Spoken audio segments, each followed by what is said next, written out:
What we do here is go back.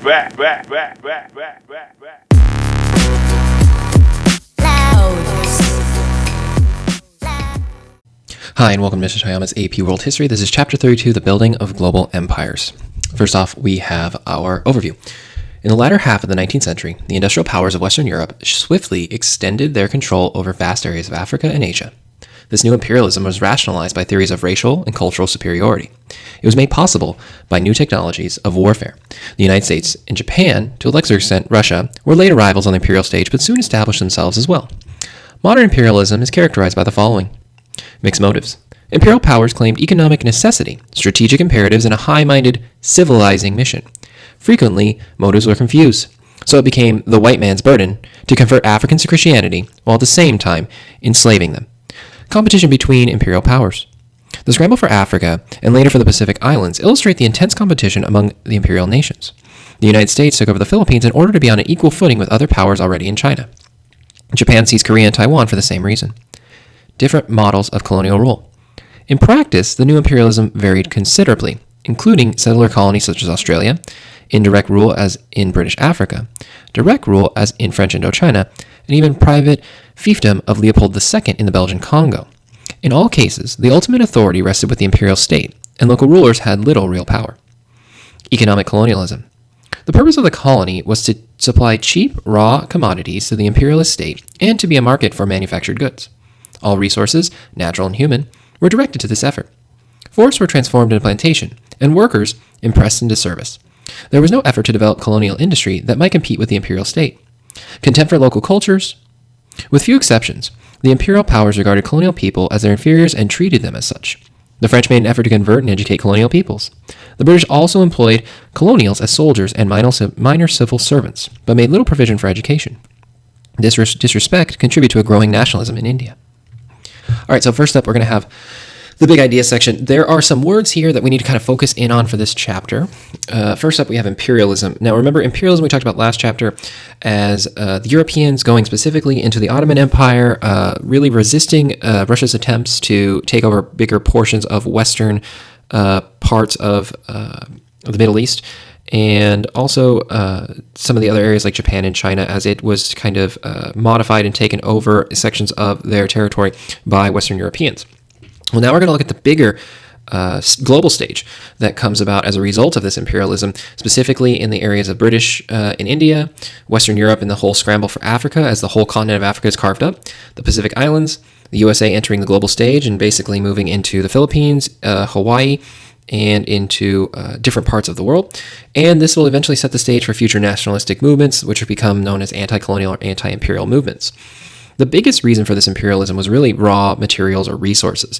As these imperial powers went around the world, one of their biggest goals was to try and get more resources in a number of different ways, in an eclectic amount of ways, to be able to support their growing empire and also to grow really their power in their power base at home. There was a technological advantage that was really lorded over some of these imperialized nations and imperialized areas of the globe, as the Western Europeans were using the factory system and the Industrial Revolution to make themselves more profitable and to be able to advance themselves technologically. They were able to use their weaponry and their trade networks that they are establishing through the plundering of different colonized lands to be able to increase their power throughout the globe. We then get to an imbalance of power in Europe, specifically between certain nations and around the globe, as Western European nations pretty much take over most of the world that wasn't industrialized by this point. All right, so first up we have imperialism in Asia around 1914, right before on the eve of World War I. In green, you can see Great Britain has taken over most of what we would call today India. There's parts of Burma, there's Malay states, British Borneo, Kashmir up in 1846. We have France, pretty much where Vietnam is today. We have Japan, pretty much pushing its way into the Korean Peninsula. The United States has taken over the Philippine Islands on the eve of World War I. We have the Netherlands, who have taken over what they are now calling the Dutch East Indies. Russia has pushed down south from their northern part above China into what is today Mongolia. Portugal has really only East Timor in a very small area in the bottom right. And then we have the princely states of India, which were semi-independent kingdoms within the British power that was ruling India. Now, as you can see, most of Southeast Asia has been carved up in a number of ways between only a handful of different powers that have chosen specifically as a part of this new age to industrialize. All of those countries on that list pretty much have used a considerable amount of time, resources, and energy to be able to manufacture goods and to be able to specifically manufacture weaponry that will be able to help them in successfully taking over these areas of the globe. Now, the idea of imperialism is a term that dates back from the 19th century. It became popular in the discourse by the 1880s. Really, it's focused on military imperialism. It later gets its varieties of economic and cultural imperialism, but really military imperialism is this. If you were a country during the time we're talking about right now, around the late 1800s, what you're looking around the world and seeing is that your trade networks that you had previously been a part of still are active, but you're actually getting more and more advanced in the technology producing. And with that advanced technology comes the ability to kind of use that power that you're producing to kind of bully people. And you really use that power to go around the world and make treaties or take what you want by force. This is spurred on by a number of different reasons, but really it starts off with basically cultures and societies that industrialized earlier, have better technology, and use that power to be able to take over bigger parts of the globe and add it to what they're starting to build, which is larger empires. Similar to the empires that we saw with, say, the Persians or the Babylonians or the Romans. They really were expanding through their use of military might to be able to incorporate larger sections of the globe into their empire for economic resources. Now, later, we're going to get to how through this military power, people are going to be able to use the goods that they find there and the actual labor of the people there to be able to make money, and this will lead to unfair treaties, unfair trade deals, and in a lot of ways make those cultures that we're talking about with that power more rich as a result of that process.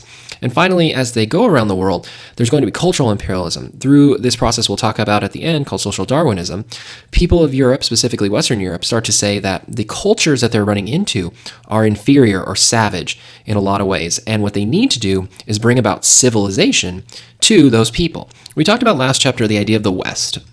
And now the West is kind of a mixture of different ideas and different belief systems that kind of have informed Western Europe and North America, specifically the United States and Canada, and a couple other regions of the globe.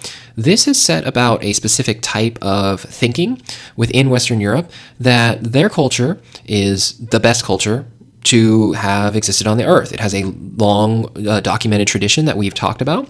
And for a lot of them, they really see the world as kind of in need of their authority, and to be able to go around the world and show people that really the way they're doing things is wrong, and the way that the Western Europeans, with their Judeo-Christian values, with their Western mindset, really is a more valuable way of looking at the world.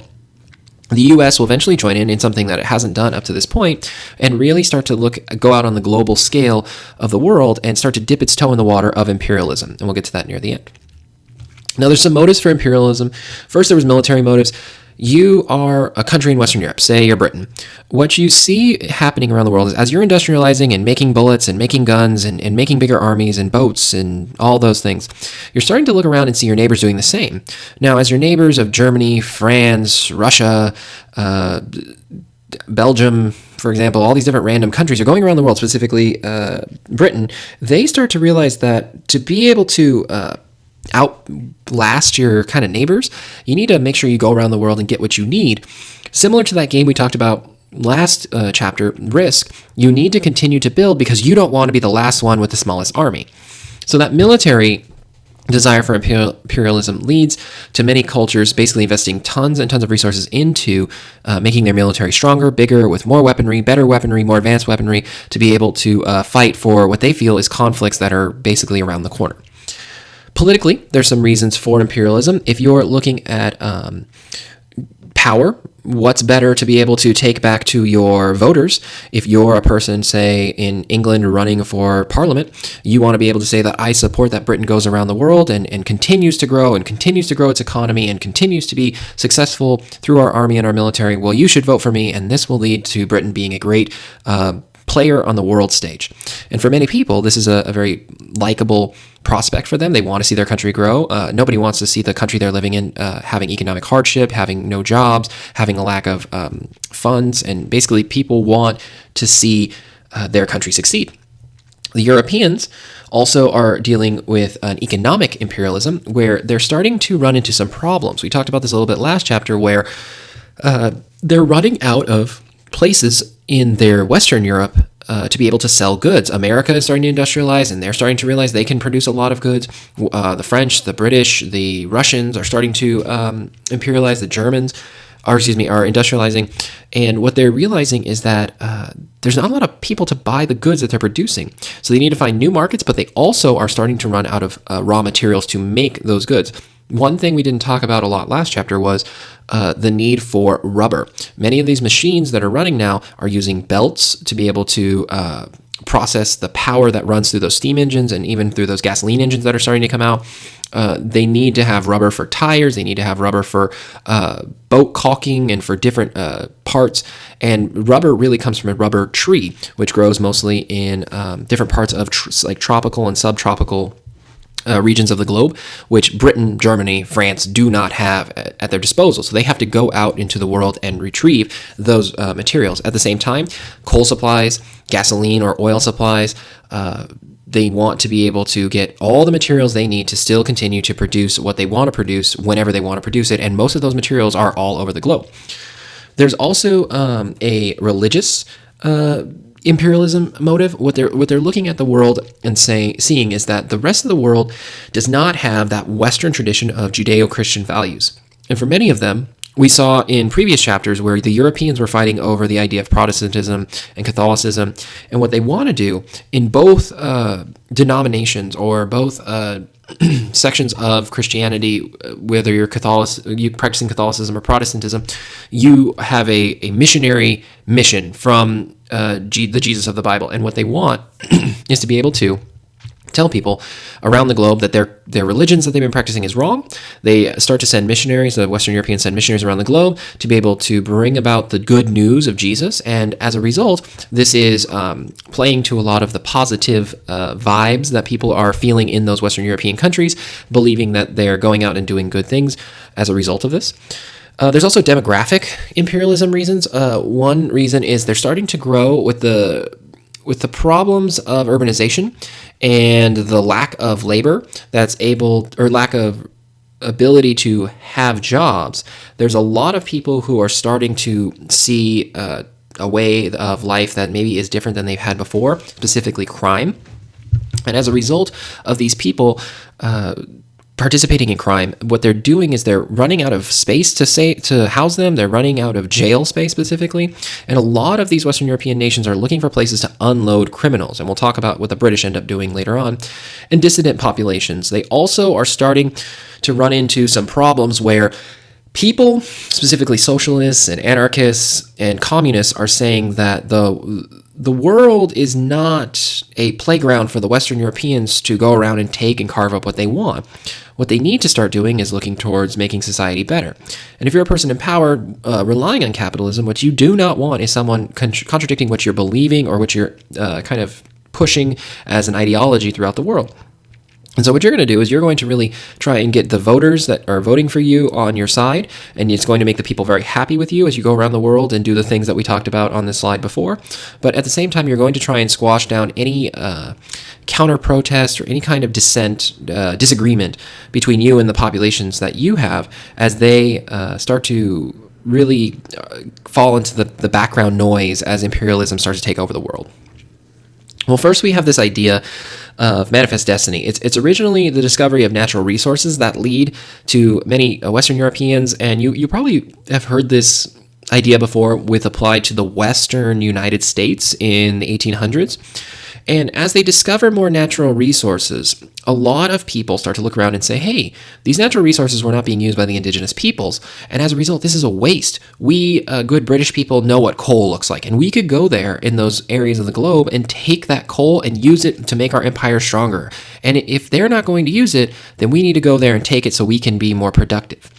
There's also an exploitation of cheap labor as these Europeans go around the globe.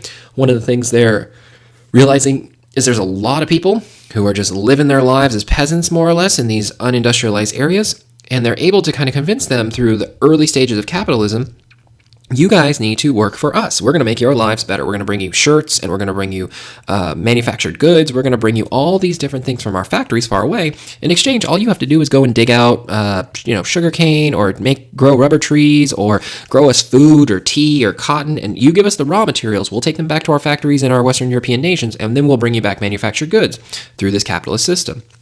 There's also an expansion of markets. As the Europeans go around the globe, they start to run into people who don't have t-shirts and don't have boots and shoes and plates and metal tools. And what they're starting to say is, hey, let's be able to make those goods cheaply, and let's be able to sell them, because we've already run out of people back in our home countries that don't need as many of these goods. And so these new groups of people are basically going to help be a whole new group that's going to buy our stuff. It's limited during this time and doesn't really see a huge spike, even though it's one of the main driving factors for imperialism.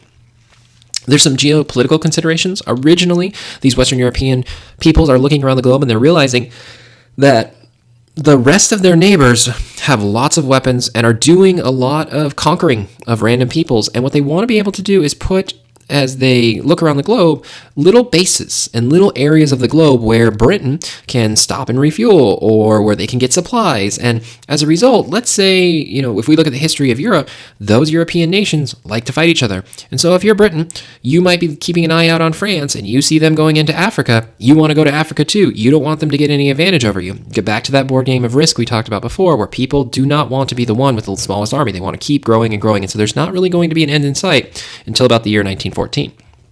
You want to be able to have waterways. For example, you want to be able to move as imperialism and industrialization grows. You want to be the ones that have access to different ports. You want to be the ones that have right of passage through different waters around the globe, and being able to move supplies and goods freely through the water, through boats and shipping channels, is a really important way to maintain your empire. And so you want to be able to have those waterways protected by your navy, specifically, as the Western European countries do. You want supply stations for those boats. You want people to be able to get off their boat, get more supplies like food and fresh water, and then get back on their boats. You also want to be able to have if you have an army station nearby, they have access to goods from home and access to goods that they really want. And this really leads to imperial rivalries, that old European problems that we've been looking at, maybe 10 chapters ago, haven't really gone away. France doesn't trust Britain. Britain doesn't trust France. Britain doesn't trust Germany. Germany doesn't trust France. France doesn't trust Germany. Pick a country in Western Europe. They're really not always on the best of terms based on the history we've studied. Now, if you look at a global map of the globe, we're going to look a little bit right off the bat with England. So there's England in the little box. And so in the past we kind of talked about the Silk Road. If you wanted to be from the Roman Empire, say that boot shape, which is Italy, you would pretty much take that Silk Road through that path that red arrow just showed up if you wanted to go to India. And this is pretty much the only way you were able to trade for about a few thousand years, right? And now, at least recently, we've been talking about that. And now that Silk Road process has kind of fallen away because of some of the turmoil we've talked about through the change in the political structures through the Middle East and the change in Eastern Europe. Well, since that's gone away, the British have to start to look, during the age of imperialism, at going a different route. During the time we talked about before, the British were going to India through going around the Cape of Good Hope, around the bottom of Africa, and they would stop on the western coast of Africa. This was during the slavery times we started to talk about, the 1600s, right? And for them, they're starting to kind of get a little bit tired of making that trip, which was a very long trip as a result of this. So that starts to go away. And what ends up happening with England is, we talked about this last chapter, they're able to get the Suez Canal from Muhammad Ali in Egypt right after the kind of problems they were causing in the Ottoman Empire. So with the Suez Canal, you can see that this is a way better route. It's way shorter. They don't need to have as many stopping points. They're able to travel through a lot shorter distance to make it to a place that's rich in natural resources that they need. Well, as we look at why these Europeans are doing this, one of the things that starts to come up is they start to talk about this idea of the white man's burden. It's based around a poem written by Rudyard Kipling, who lived between 1864 and 1936. Rudyard Kipling was the writer of The Jungle Book, but he was also known as a very famous poet. For him, he was kind of trying to sum up this feeling that many Western Europeans had towards the rest of the world. During this time, many people saw it was their duty, it was their responsibility, it was their charge by God himself to go around the world and to try and fix the problems of the black and brown people all over the globe. For the French, for example, they called this thing not the white man's burden, but the mission civilisatrice, which means the civilizing mission. And with that implication, if you're going on a civilizing mission, the people you're running into obviously are uncivilized. So Rudyard Kipling wrote this poem. This is just the first verse of it, but it kind of sums up the attitudes towards people of the globe. So it says, "Take up the white man's burden, send forth the best ye breed, go bind your sons to exile to serve your captives' need. To wait in heavy harness, unfluttered folk and wild, your new caught sullen peoples, half devil, half child." In here, Rudyard Kipling is kind of arguing that it's the white man's burden to go out and send the best they have, the best engineers, the best army people, the best missionaries, the best business people, to go around the world and bind their sons to exile far away from their homelands. And they're going to serve those captive needs because that's just their responsibility and their duty that they must do. They're supposed to wait in heavy harness, like working like a plow or an oxen, on fluttered folk and on people who are just far away and crazy, and this new caught, sullen, or sad peoples that are half devil and half child. And it was the job of these white men to go around the world and really show these others that their way was the best. The Western, quote, way was the way it ought to be. Now, there's domestic political considerations we looked at. This guy on the right-hand side is Cecil Rhodes. He argues that there's imperialism becomes an alternative to civil war. As the Western European nations are embracing capitalism and embracing the imperialism and embracing industrialization, there's starting to be some new problems within the populace. Crime, as we talked about before, but also poverty is showing up. And there are socialists and communists and anarchists and agitators just in general arguing that capitalism isn't working and we need to go to a new system. And maybe that new system is socialism, or communism, anarchism, whatever. Now, as industrialism is starting to have problems where they're running out of raw materials in many of these Western nations, they're running out of money for factory workers as wages are kind of having like a balancing effect where not a lot of people are getting paid and there's not as many raises. And that's really as a result of not having a lot of goods being sold. If you can make thousands of shirts in a factory a day, people don't need at a certain point to keep buying shirts. And you're going to run into a problem when you realize that the people in your factory are making shirts and they're doing it every day, but nobody's buying the shirts. And when there's no money coming in, you're not going to be able to pay your workers. And if you can't pay your workers, there's going to be some problems with those workers. There's some pressure from the underlying or nascent current of socialism. And these imperialist policies going around the world distract the average person from domestic policies. If you were a worker, say in Manchester, England, and you're working in a factory, you might be a little pissed off that your wages are low, but what you kind of like is that your country as overall is doing better. And as they go around the globe and you hear that Britain has kind of conquered parts of India and kind of grown its value around the globe, you're going to kind of stop to listen to those socialists and say, but it's not that bad. Yeah, maybe I'm not doing as well as I want, but the country's doing well, and that's eventually going to lead and trickle down towards me. Some people would argue that doesn't actually happen. In a lot of ways, it isn't this reason why Western Europe does as well as it does. But for this guy on the right, Cecil Rhodes, he argues that through this imperialism process, we're not going to have a civil war between the poor and the capitalists, the proletariat and the capitalists. And he really kind of sees this as a valuable way of making the world a better place, even though he was kind of like crazy racist.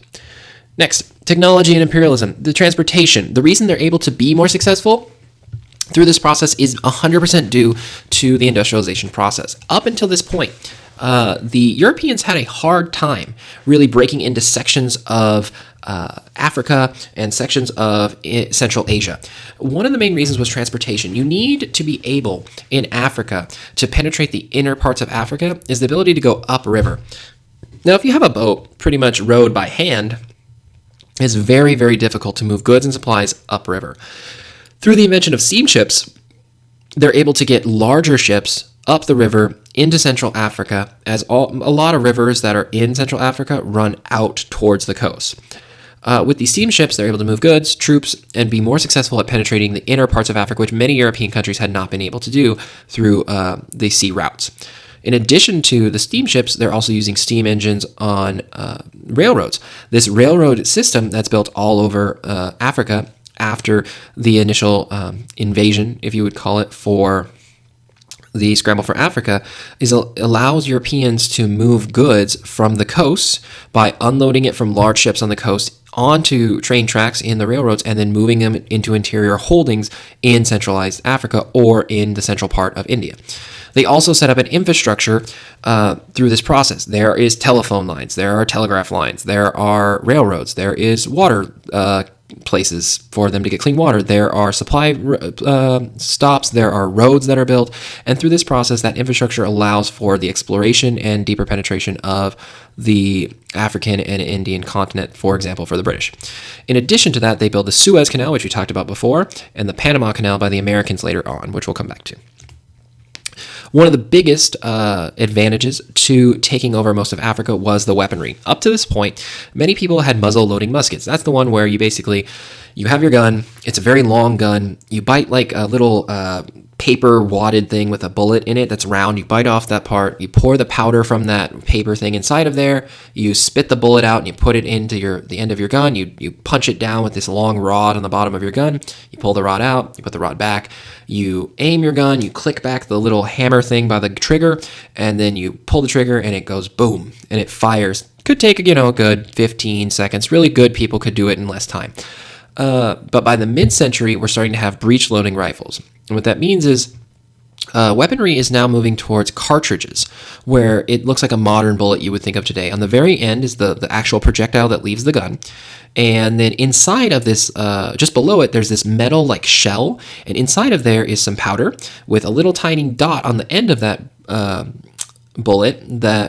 casing, that's able to create a spark, which then hits the powder, which then fires with pressure the bullet out the front.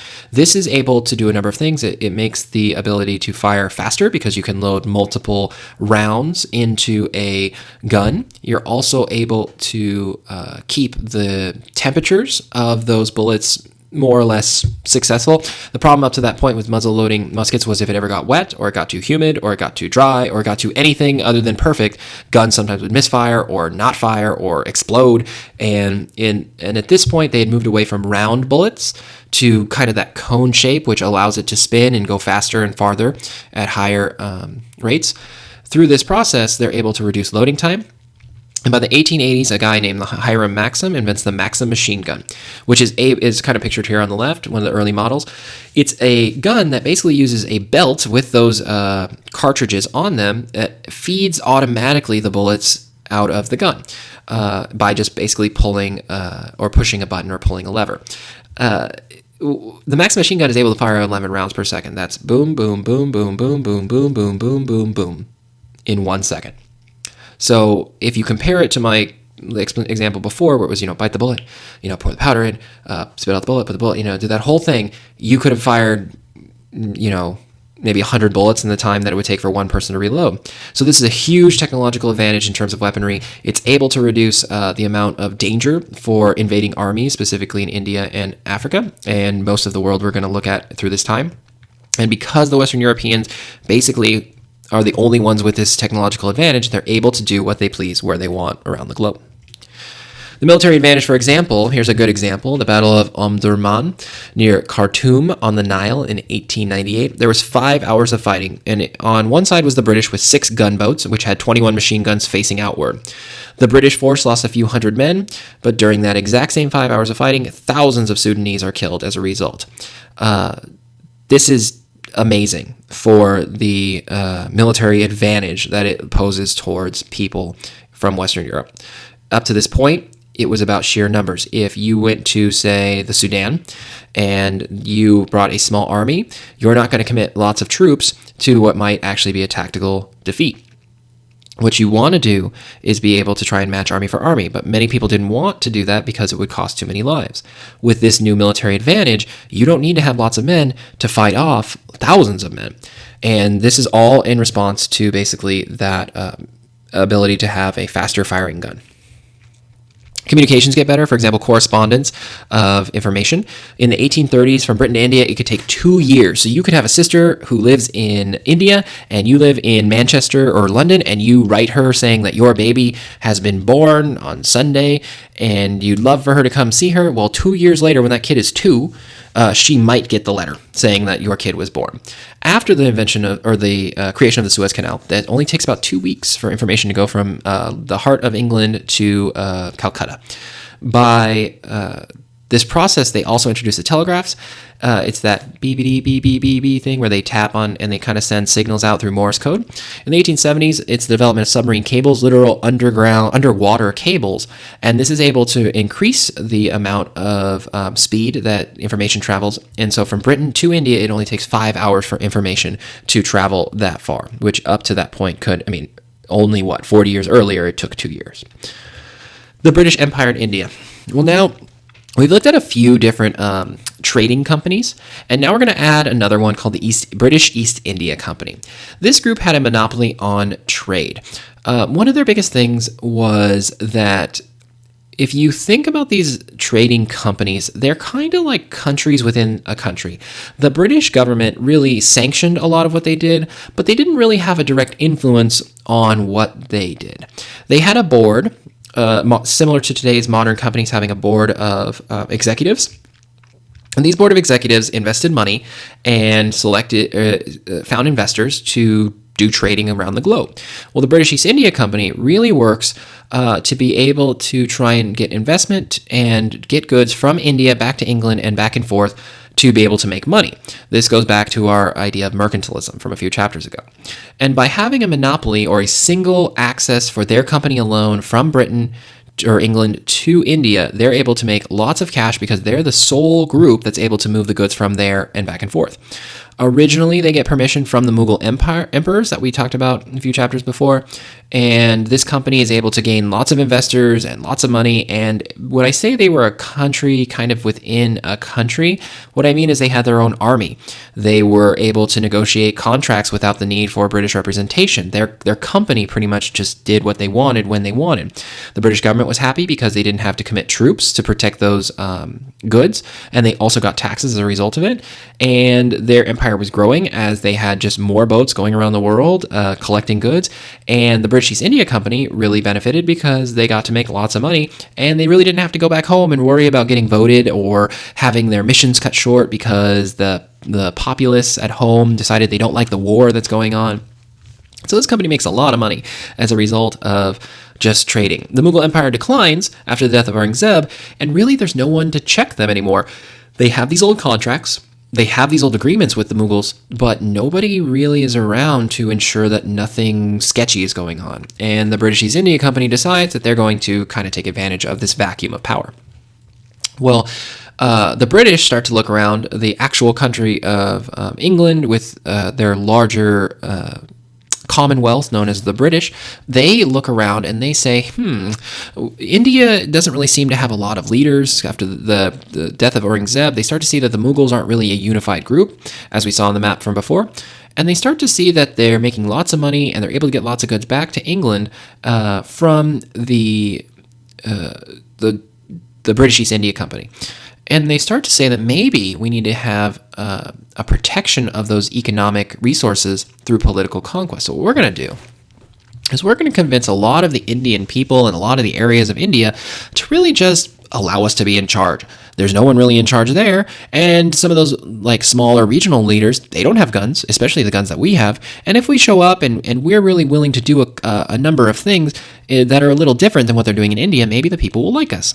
So, for example, one of the first things they do is they sign agreements with the small regional leaders called the Doctrine of Lapse. What they would do is, let's say you were a Mughal great-great-great-grandson of like Aurangzeb, and you start to look around and you're like, I'm living a pretty good life. My region isn't very big. And then one day a British envoy comes and says, hey, we have a quick idea. We're willing to give you some money. We're willing to give you some prestige, some privileges in the British Empire. All you have to do is sign this paper that says, if you don't have any male heirs, the British government gets control of your land.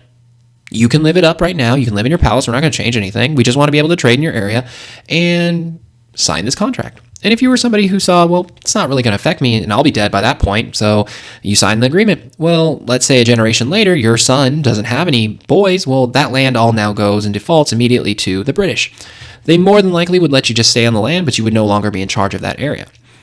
The British also are able to have this kind of ingenious way of making a new set of people that they're able to rule over the Indian people with. The British are sent as kind of army infantrymen and officers to be able to rule over Indian troops who would all be like lower level troops. These were known as sepoys. And the sepoys oftentimes came from outcasted groups. If we go back to the caste system, the British were really smart in saying, hey, you outcasted person, we don't really care about this caste system that you guys have been doing for a while. What we really want is you to be able to stick up for us if ever there's anything going wrong. There is very few of us British here, and there's a lot of you Indians. And so we're willing to give you a gun, a uniform, money from our empire, and as a result, all you have to do is if we tell you you have to shoot people, or we tell you have to go fight people, you gotta fight people, and we will treat you just like any other soldier in the British Empire. If you were an Indian person living at that time, and you were somebody who was a person who was from the outcasted system, you might say, that's awesome. I want to be able to switch out and do that instead of having, deal with dead bodies all the time. So this works amazingly well for the British in their conquest of India. Except for in 1857 when there was a revolt with the sepoys. They gave out newly issued rifles, and in those rifles there were cartridges that had bullets to go inside of them, but they had wax paper. And the way to protect the cartridges is they used to wax it so they wouldn't rust or have any water get in them if they fell in the ocean or had sea salt from the air. But they greased it with animal fat. So for those Hindu sepoys, the problem was the beef. They were using beef fat to basically protect the bullets, and Hindus, that's a very sacred animal, and it disrespects their culture and their religion. For Muslims, some of the fat was pork fat, and pork is a very unclean animal in Islam. A small-scale rebellion sets up a general anti-British revolt. A lot of these sepoys start getting pissed about what's happening with this animal fat thing, but eventually more Indians join in saying, well, we're really getting tired of how the British are taking advantage of the Indian people. Well, the British gained the upper hand in 1857 and pretty much quashed the rebellion, instituting some new policies. The British Imperial rule. In response to the rebellion, Britain does a couple things. Number one, they get rid of the Mughal Empire. No longer are they going to allow any of those Mughal rulers to have any power, and they basically shut down all of India's Mughal rulers from having any power in the area. They take the emperor of the Mughal Empire at that time, and they send him off to Burma, which is Myanmar. They abolish the East India Company. They say no longer can there be an East India Company. Instead, we are just going to make the British Empire the sole trading partner of India. And they established direct rule of India by the British government. Up to this point, the Mughal rulers were basically not puppets, but willing participants in the British rule of India. They were given money and resources as long as they did what the British said. But after the abolishment of the Mughal Empire, the British actually sent British overseers, British government officials, British parliamentary officials appointed by people back in England to oversee the entire country of India. So you'd have to imagine that many Indians would see this and say, so not only now have all our leaders been kicked out, but now they are being forced to listen to these random white guys that got off boats only a couple days ago, and now they're in charge of our whole country. So it starts to cause some anger within the Indian people. Well, in British-ruled India, they start to organize the agriculture. What they start to tell the people is, we don't want you to grow as much wheat, not as much rice. We want you to focus on a couple things. We want you to focus on 3 goods. Growing tea, which we can sell around the world and take back home to make it cheaper. We want you to sell coffee, which we don't drink a lot of, but we'll sell around the globe. And finally, opium, which we talked about last chapter, which will be sent to China so they can start to open up trade in China. The stamp of British culture and on the Indian environment is the introduction of British practices like speaking English in India, the introduction of British systems of capitalism, British systems of drinking tea in the afternoon for a number of people in India. That's still something that is just kind of part of the Indian culture. Next, we're going to do imperialism in Central Asia. The British, the French, and Russians compete for Central Asia. France starts out competing, but they drop out after Napoleon has his problems. Russia is active in the 1860s at Tashkent, Bokhara, and Samarkand, and approached India. They start to call this area right around Afghanistan the Great Game. It's where the Russian and British basically have spies and fighting and lots of negotiations in back rooms with tribal leaders in Afghanistan. And the idea was the Russians wanted to expand out. Remember that whole Western facing, wanting to be a part of the game that the Western Europeans didn't want them to play? And the British are trying to expand their empire into the Middle East when they've already kind of done that with the Ottoman Empire. They're setting up an imperialist war. They're starting to look around and realize that, well, yes, they're basically competing for resources in Afghanistan. Really, the British and the Russians are keeping an eye on one another, and Afghanistan's kind of the pawn in the middle, getting played back and forth. The Russian Revolution of 1917 stops this war from really breaking out for a time. In Southeast Asia, the Spanish take over the Philippines, the Dutch take over Indonesia, making it the Dutch East Indies, the British establish a presence from the 1820s, and there's a conflict with kings of Burma, which is Myanmar, in the 1820s, established colonial authority by the 1880s. Thomas Stamford Raffles found Singapore for trade in the Strait of Malacca. It's basically a big trading spot for people. It's the base of British colonization in Malaysia from the 1870s and 80s, and the French take over Vietnam, Cambodia, and Laos, 1859 to 1893, and kind of encourage a conversion to Christianity, specifically Catholicism. Now, if you think back to our map, the whole of pretty much Southeast Asia has been carved up. China, India, a lot of the islands we were looking at before have been taken over by lots of different Western European nations, and there isn't really any end in sight if you're one of those people. You don't really see how you're going to get out of what's been happening. So we're going to pause here on this section, and we're going to move over to another area of the globe. Africa. At the same time all this is happening, the Western Europeans are also competing for large sections of Africa. Africa had been pretty much untouched in the inner parts of Africa to this point because of the things we talked about before with the technology. But now we're starting to see some change as a result of that technology, and these Western Europeans are going to start to carve up some of the deeper and more inner parts of Africa. This is known as the Scramble for Africa from 1875 to 1900. The French, the Portuguese, the Belgians, and English are all competing for the, quote, dark continent. Now, for the rest of this section, there's going to be some kind of feeling that this is kind of racist. I'm just going to kind of describe it in the way they would have looked at it, so you can kind of get a picture of how these Western Europeans were thinking about the globe at the time. The reason they called it the Dark Continent was for a couple of reasons. Number one, they called it the Dark Continent because they had no idea what was in the center of the continent. Many people many Western Europeans had never been that far inland because of the technological limitations, and because the last time the Europeans were there pretty much was for the slave trade, and the slave trade worked super efficiently to just make the tribes capture slaves from other tribes and bring them to the coast. They called it the Dark Continent also because they felt it was a dark and mysterious land without Christianity, which was not true, Ethiopia being one of the oldest Christian regions. They also thought that it was dark for its lack of enlightenment. Remember, the Enlightenment had happened, and many of those Western ideals had spread throughout Western Europe and most of the globe in the Western world, while Africa, they thought, had no idea about Rousseau and Locke and the French Revolution and Thomas Jefferson and Benjamin Franklin and all the founding fathers in America and their ideas of freedom, democracy, and republic. Even though many Africans probably would have been familiar with the concepts, they saw them as being uncivilized through that process. And finally, they thought of it in a very racist way of the dark continent full of black people. And this attitude that the British had towards Africa, and basically most of the Western Europeans had toward Africa, really colored how they looked at the globe and looked at how they were going to treat these people that they encountered. Britain establishes a strong presence in Egypt and Rhodesia, which is named after Cecil Rhodes, and they set up the Suez Canal, and in Rhodesia they just so happened to find a bunch of gold and a bunch of diamonds. All right, so next we have the rewriting of African history. We talked a little bit about Greater Zimbabwe and some of the things that had happened in Africa up to this point. They had some civilizations that were doing pretty well. They had some areas of Africa that were pretty advanced for their time periods, depending on the time period we're talking about. Really, what ends up happening to Africa is kind of a tragic story of the advancement of technology from those Western European countries. As they go into Africa, they're able to kind of rewrite some of the way that Africans looked at history, and also how many historians looked at history up to this even present day. Ancient Africa was doing pretty well, and originally it was having some implication for imperialist rule.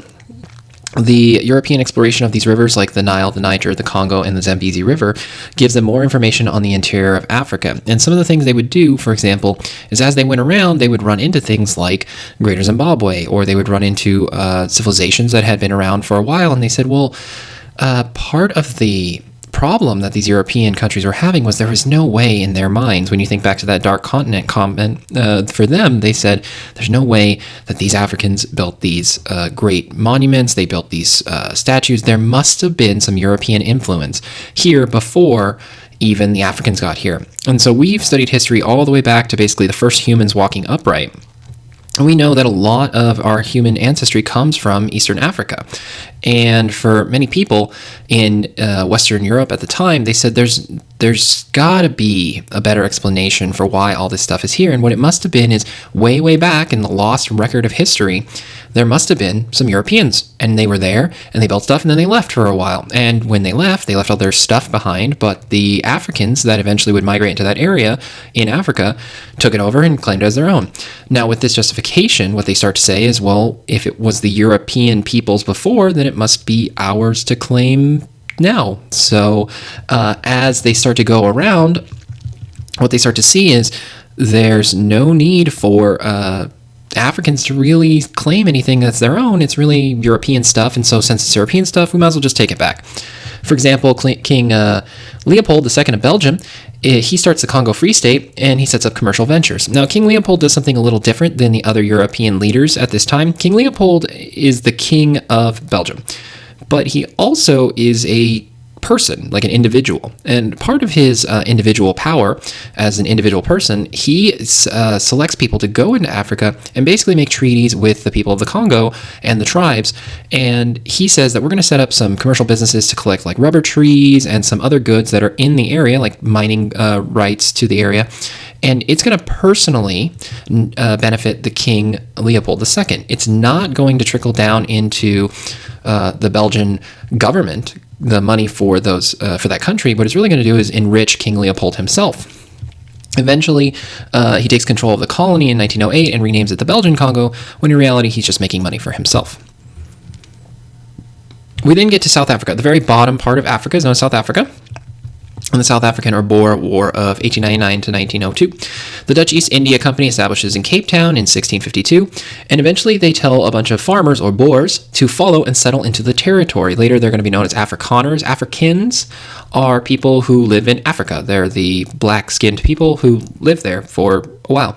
The Afrikaners are those farmers that end up being Dutch settlers who move there from Europe. There's some competition and conflict with these indigenous people, specifically the Khoikhoi and the Xhosa peoples. The X is supposedly silent. Now, what ends up happening is because the Dutch East India Company's there with their guns and their trading post-empire, one of the things they're able to do is enforce laws on behalf of the other Europeans who have shown up.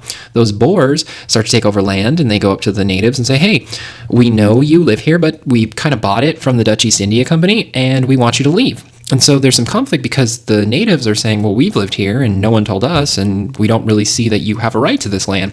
So they start to have some violence break out over this conflict. Well, the British eventually take over in 1806, and slavery is a major issue of conflict. The Afrikaners migrate eastward on the Great Trek and overpower the Ndebele and Zulu resistance with superior firepower.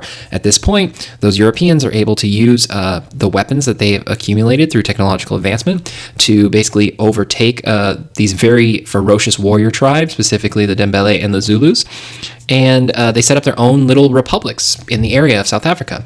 The British are fine with these random people, these Afrikaners being there. It's now a mix of Dutch and British settlers. They're fine with them farming there, and they're kind of like whatever until gold is discovered there. And the British say, time out, we need to get down there, we need to get all that gold. There's some white-on-white conflict as many of the Europeans start to fight over resources, but there's also black soldiers and laborers mixed in who are starting to say, yeah, we want to support one side, but maybe not the other side, and we don't really know who's really going to win this, so we're going to have some issues going back and forth. The Afrikaners eventually concede in 1902, and in 1910 are integrated into the Union of South Africa. We're then going to move on to this section called the Berlin West Africa Conference. It's the Berlin Conference. It's 1884 to 1885. 14 European states and the United States show up. they have this meeting, and what they say in Berlin is this: Africa has become kind of a sore spot for most of Europe. It's leading to conflict, it's leading to violence outside of Europe between Europeans. And what they want to do is create a place where they can sit down and say, all right, we're going to negotiate how we're going to take over Africa. None of the African states were invited to be a part of this conversation in Berlin. So basically, the European nations set up their own rules. And one of the rules of colonization is any European state can take unoccupied territory after informing the other European powers. So basically, what you would do is you take over an area and you maybe write it down and say, okay, we've mapped out this area. We know from this riverbank to this canyon, 6 miles by 7 miles, squared. This is now going to be property of the German Empire, for example.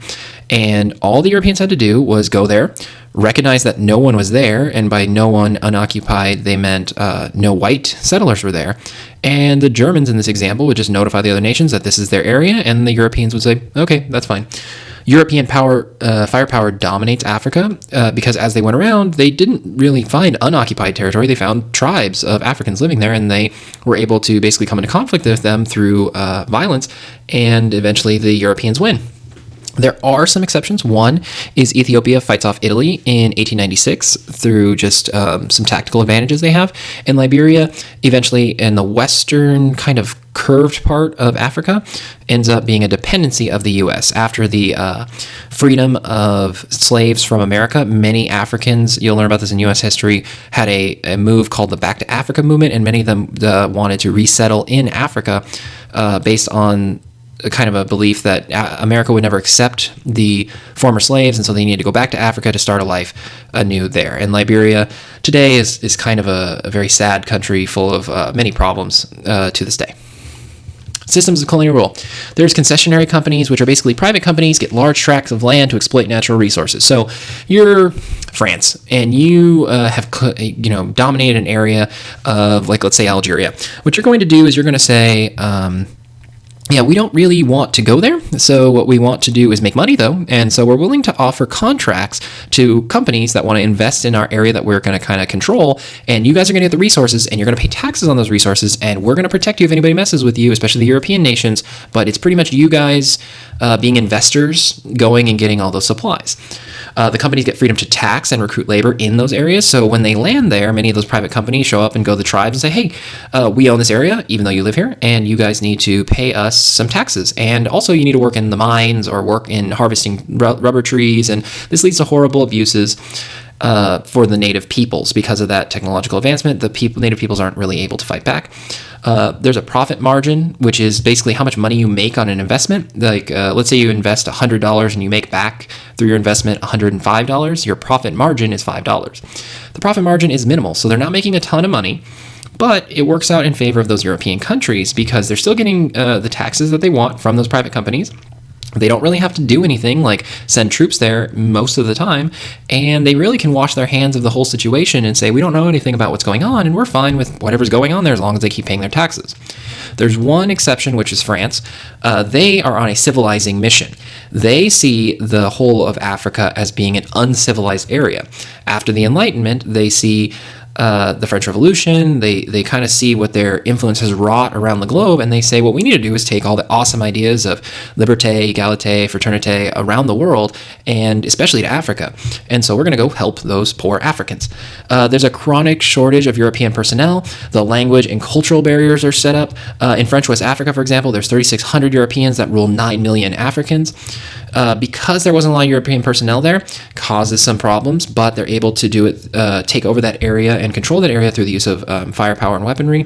There are language barriers because the French basically tell the Africans they're no longer supposed to speak their native tongue. They're really going to teach them the French way of doing everything. French law, French education, French philosophy, French language, French everything. And that's what those people are going to practice and do because they think that their culture, the African culture, is not very good. It's kind of just backwards and uncivilized. And as the French go in to civilize, they have specifically sent French people to civilize the Africans through this process.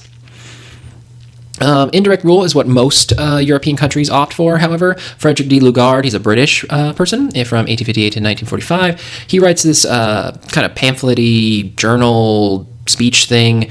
It's called the dual mandate in British tropical Africa. Basically, here's what he says.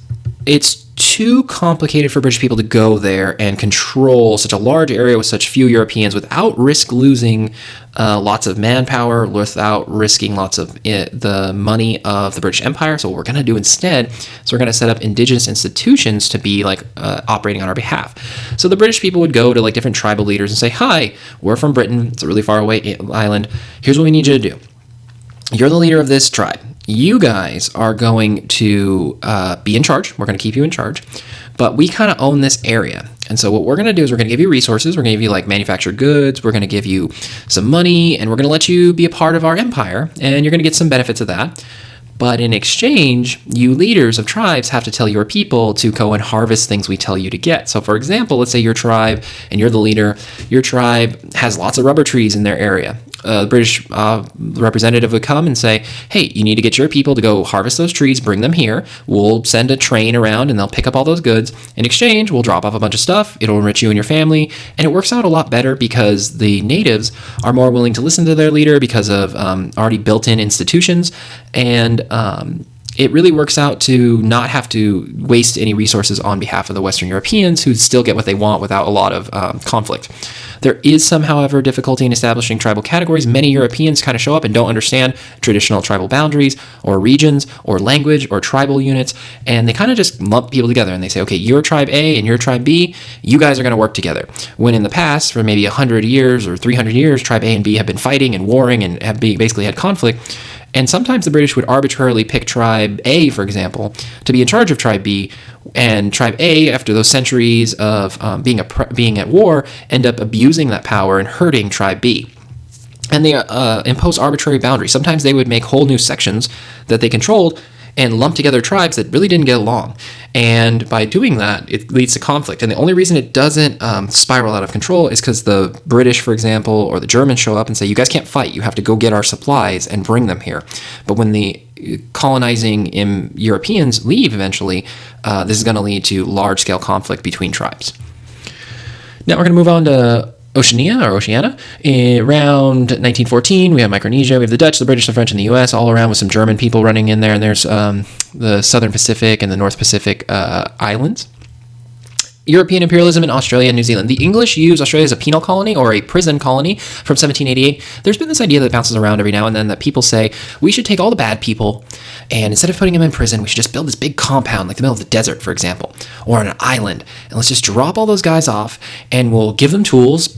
We'll give them supplies for building like wells and for building like farms, and we'll just give them some basic stuff and we'll be like, all right, here you guys go. We'll come and get you in about 20 years when you've served your sentence, but take care of yourselves. If you don't want a farm, you're going to die. So good luck.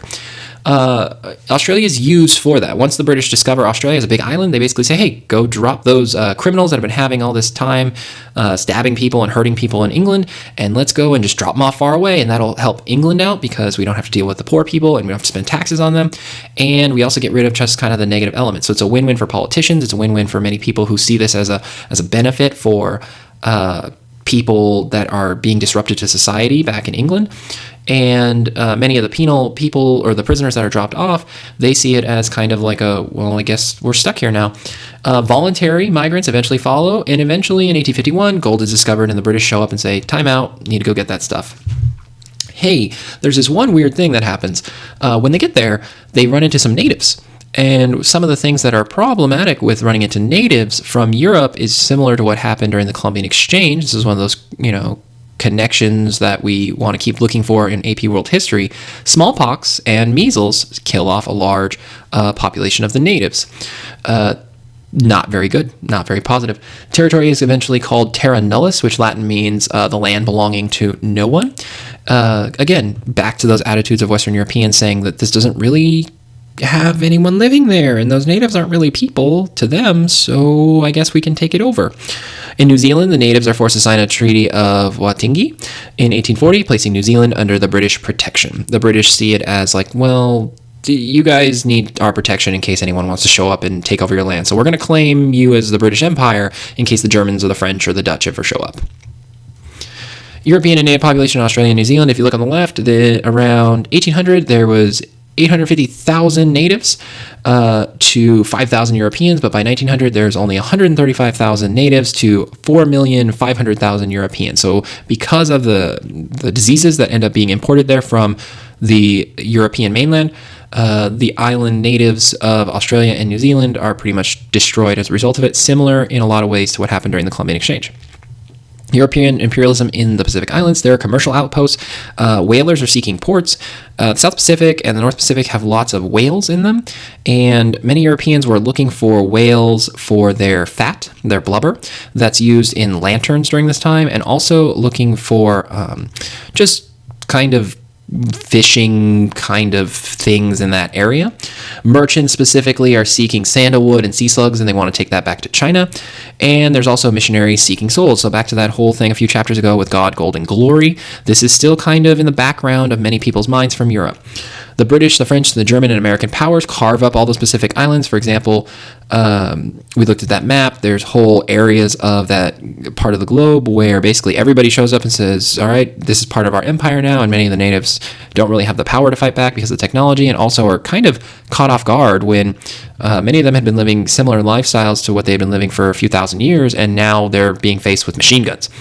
Tonga, however, remains independent, but relies on Britain for goods and protection. The U.S. is going to join in now. President James Monroe warns Europeans not to engage imperialism in the Western Hemisphere in 1823. So if we go back and rewind a little bit back to George Washington, one of the last things he talks about in his farewell address is the idea that we need to be friends with everybody and not really get entangled in international conflicts.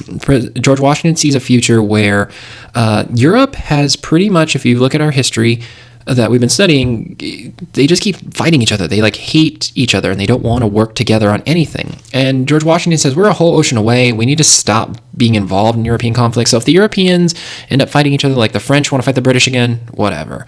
The British want to fight the Germans, whatever. That's not our problem because we live a whole ocean away. Well, James Monroe in 1823 says to Europeans, hey, we need you guys not to come over to the Western Hemisphere, like North and South America, because we're not going to tolerate if you guys start doing that imperialism thing you're doing in Africa and Southeast Asia and Asia. And they set up what's called the Monroe Doctrine. And under James Monroe, America pledges that all of the Americas are a U.S. protectorate. If anybody comes to try and take over sections of, say, South America from Europe, we are going to stop them. In 1867, we eventually purchased Alaska from Russia. It has some resources there that we see as valuable. In 1875, we established a protectorate over Hawaii. The locals overthrow their queen in 1893 and persuade the U.S. to acquire the islands in 1898. Then we get to the Spanish-Cuban-American War. The U.S. declares war in Spain after the battleship Maine is sunk in the Havana harbor. I don't really want to go too deep into it. You can look at it in U.S. history. Basically, the boat sinks. There's some reasons people say why it sunk, but it sinks. This leads people in America to kind of say, hey, we need to get out there, and these people that are living in Cuba, they're messing with the U.S., and nobody messes with the U.S., so what we need to do is go down there and fight them. And the U.S. eventually wins and takes possession of Cuba, Puerto Rico, Guam, and the Philippines. And the U.S. intervenes in other Caribbean and Central American lands. We occupy the Dominican Republic, Nicaragua, Honduras, and Haiti. Eventually, the Filipinos revolt against Spanish rule and later against U.S. rule. So if you look at this, it's not that America really wanted necessarily to get involved in the whole imperialism system, but what they do see is that the countries of Europe are getting enriched through this process for natural resources and labor and markets. What they want is to just be kind of part of the game. Going back to my board game, the Risk board game example, these people are in America looking around saying, we don't want to be the country with the smallest army by the end. We then get to the Panama Canal. Eventually, President Theodore Roosevelt, who's in office from 1901 to 1909, supports the insurrection against Colombia. Basically, people living in Colombia don't really like what's going on in Colombia, and President Theodore Roosevelt says, hey, Colombians that don't like the Colombian government, we're willing to support you as you try and overthrow Colombia, and what we really want is to be able to give you goods and supplies and weapons to be able to fight back. Well, those rebels eventually win, and they set up a state called Panama. And the U.S. comes back and says, hey, remember when we supported you? And the rebels say, yeah, that was great. It was wonderful. What we need to do now is we're the U.S., and since we helped you, we're not going to ask for much. We just want a section of Panama, probably the thinnest part. And what we want to do is we want to destroy the land. And we want to build this thing called a canal. And the U.S. wants to build this canal. We're going to call it the Panama Canal Zone. And we're going to pretty much have exclusive rights over it to use it. And what we're going to do is move our boats from there. So if you think about the United States as being East Coast, West Coast with that, Florida, California, all that stuff. If you were in New York Harbor with your big battleship and you're in the U.S., it would take, a very long time to get that battleship from New York Harbor to Los Angeles Harbor if anyone in the Pacific decided to try and invade or attack the United States on the West Coast. But with the Panama Canal, we no longer have to go all the way south to almost Antarctica around the very bottom tip of South America. We just move all the way through the Panama Canal, which shortens the trip considerably, just like the Suez Canal in Egypt, to make our ability to protect both coasts a lot easier in the United States. Roosevelt eventually makes this thing called the Roosevelt Corollary of the Monroe Doctrine. And it basically says the U.S. has the right to intervene in domestic affairs of other nations if the U.S. investments are threatened. So as U.S. Companies are starting to look at South America, they're saying, maybe we need to set up some companies just like the Europeans are doing in Africa and in Asia. What we want to do is send, some people to go down there and get some rubber or get some oil that's starting to come around with the invention of like better engines, no longer relying on steam, and also like food like bananas and pineapples and sugar. And the U.S. says if anything is going to cause the U.S. to not be successful, specifically with those businesses that were kind of American businesses in South America, we have the right to show up and just shut down whoever's causing problems for the United States in those countries. Then we get to early Japanese expansion. There's resentment over unequal treaties of the 1860s. We looked a little bit last chapter about the transition from the shogunate to the Meiji Restoration with the emperor.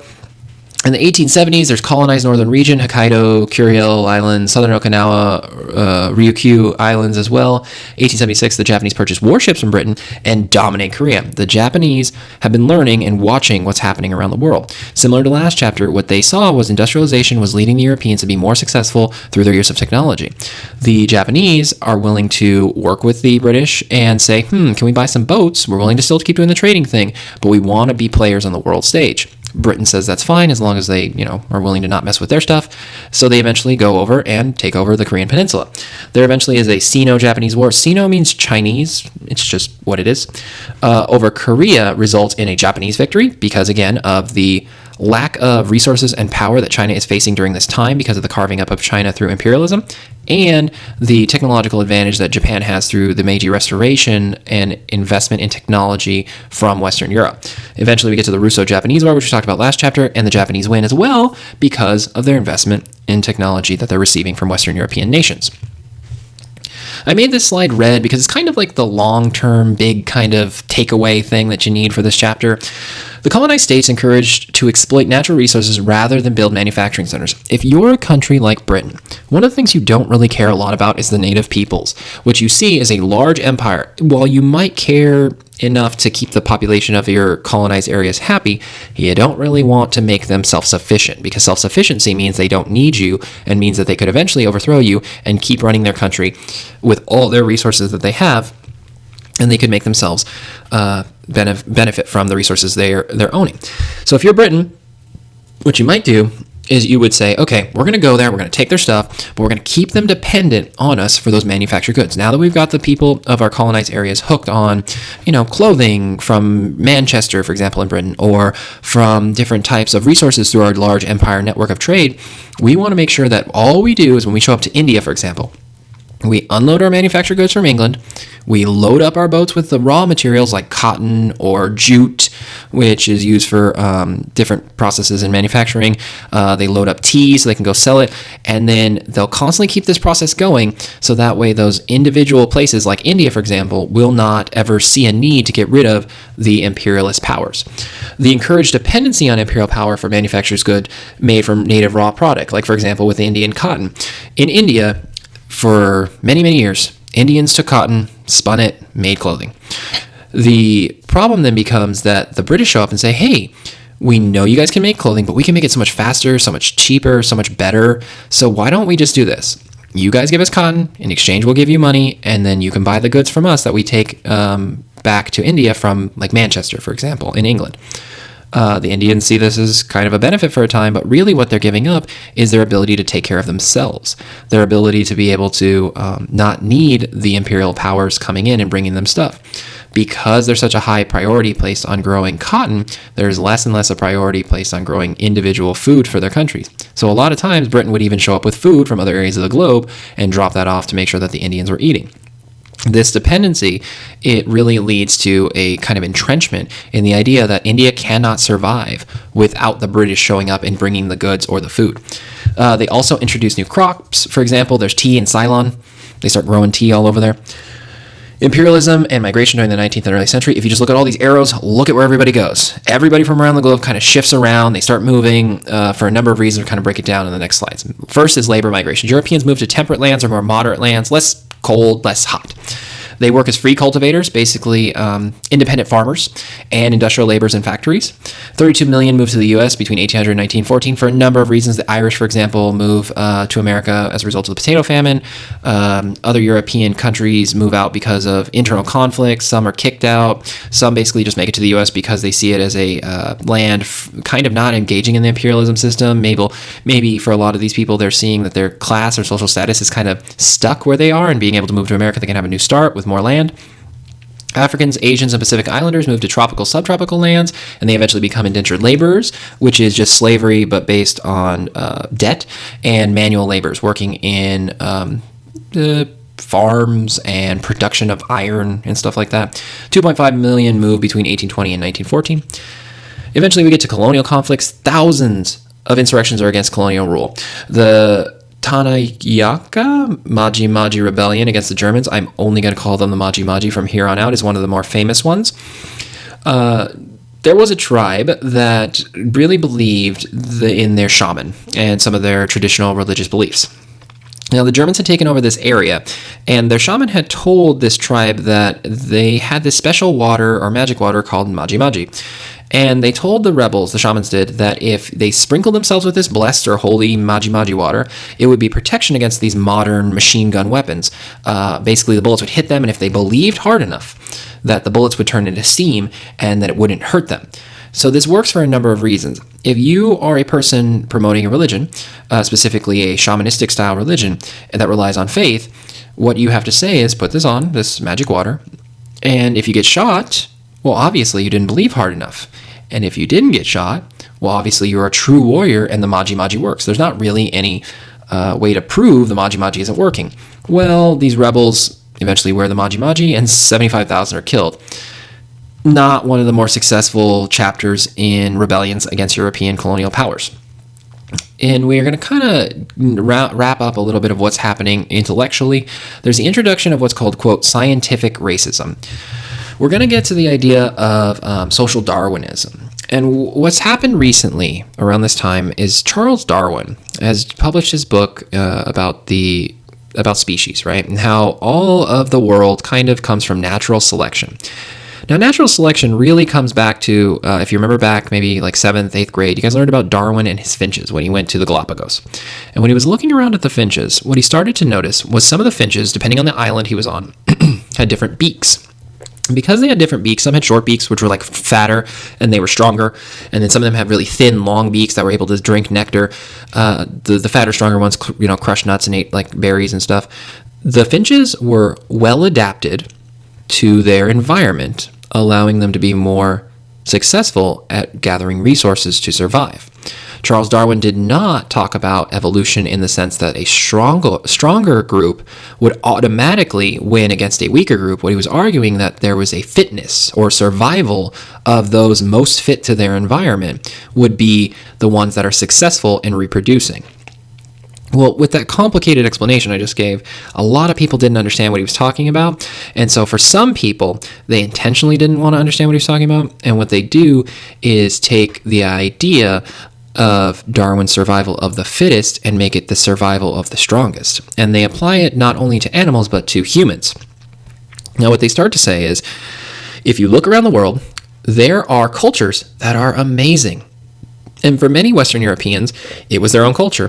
For Germans, they would say, look at the German culture and look at how amazing it is. Look at how our history with Martin Luther and the cathedrals and the power and the legacy of us. We can trace ourselves back to the barbarians that invaded Rome, and we have this great Western tradition.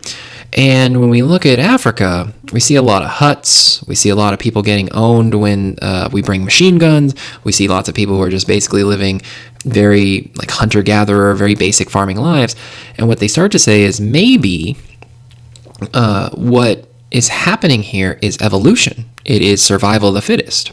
In the same way, Europeans start to say, we don't get mad when the cheetah eats the antelope, because if the antelope didn't want to get eaten, it should have just ran faster, which means it wasn't as fit. They start to say that the Europeans are like the cheetahs, and the Africans or the Asians that are being dominated through imperialism really are just the prey to be feasted on. If you are someone who's trying to make a basis for why you're going around the world and taking other people's stuff, you're using this as a justification. What you're saying is that these people, if they would have been smarter, or if they would have been more evolved, or if they would have just done what they should have done with these resources that were just lying around, then they could be like us Western Europeans. But since they didn't, it's not really a bad thing that we go around the world and take it from them. In the same way, if you see little kids with really nice clothes or really nice shoes or really nice toys and they don't really take care of them, sometimes their parents take them away from them because they're not using it properly. That's how the Europeans looked at most of the black and brown populations around the world. And they basically have this guy named Count Joseph Arthur de Gobineau. He kind of takes Darwin's ideas and kind of twists them, and he eventually calls these social Darwinism. And this is going to be a new idea that we're going to keep revisiting, and it's going to influence European politics and European ideals about the rest of the world for a very long time.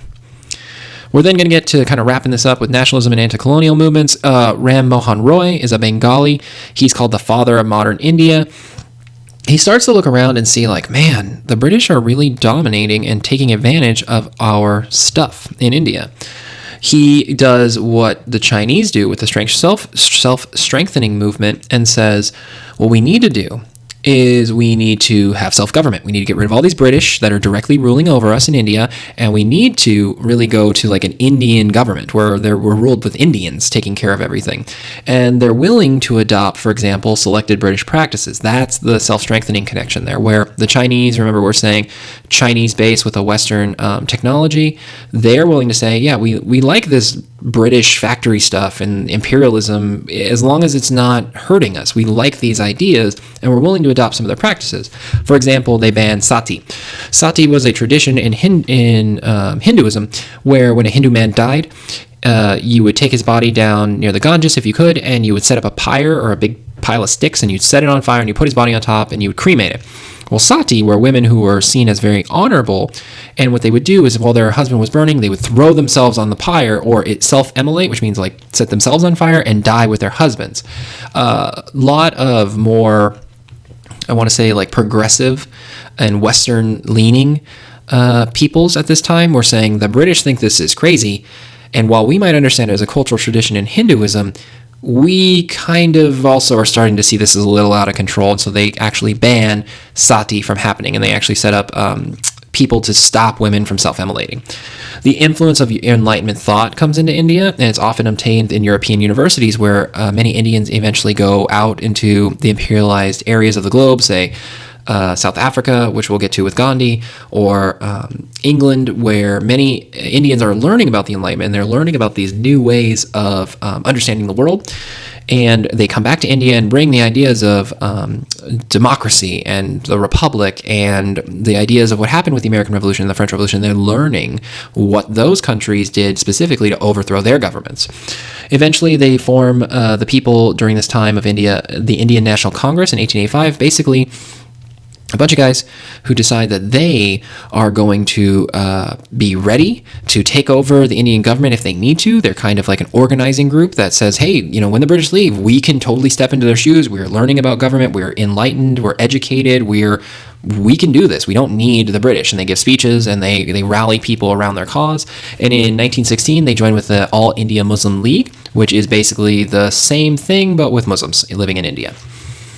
All right, so we made it to the end. When you finish studying this chapter, you should be able to do the following. First, identify and explain the motives behind modern imperialism and colonialism.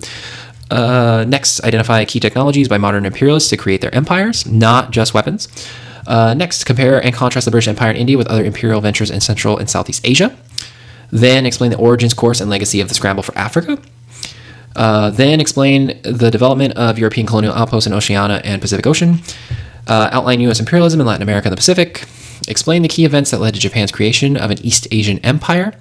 Explain the economic and social changes generated by modern imperialism, including extensive labor migrations. And finally, explain the impact of colonial policies on subject societies and peoples and the formation of anti-colonial movements. Here's your writing assignment, 5-day sentences, blah, blah, blah, blah.